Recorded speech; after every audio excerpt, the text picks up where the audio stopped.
Check it out, guys. I got it put back together. My inexpensive tripod. That's awesome because these bend around everything.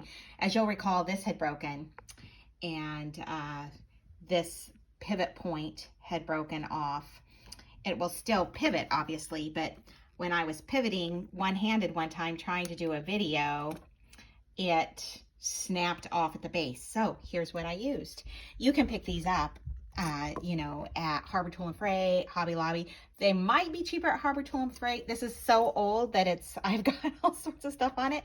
But if you've not used one before, obviously it's a electric soldering iron, and I was tempted to use my torches, but no, I know it will start not just melting the plastic I need, but could damage the rest. So I plugged this baby in.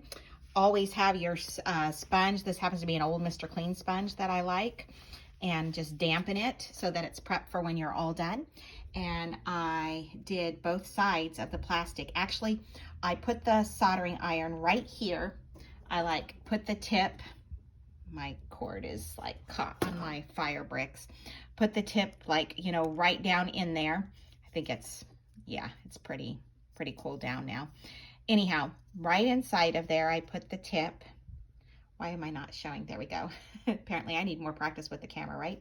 Okay, so I laid it on there, and then I put the bottom of this base that's for pivoting, I put it on top of the iron actually, and just, you know, kind of rolled and sat it until it melted. And it melts fairly quickly because this baby gets super hot, which is why you want to use caution.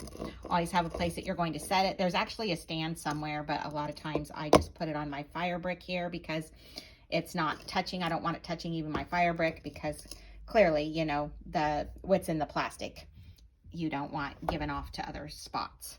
And then I always have this ready.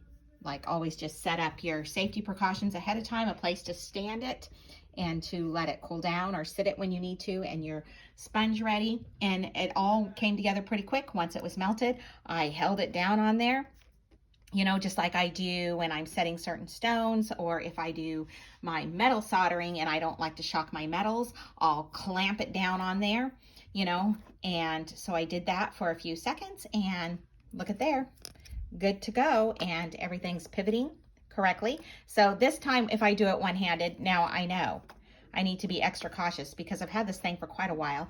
I use it for my music videos. I will loop it around my piano lamp so that you can, you know, get the view that you want, especially if you want an overhead view of something. All right, so in a little bit here, I'll show you what I got in my yard. It was beautiful. Take care, guys.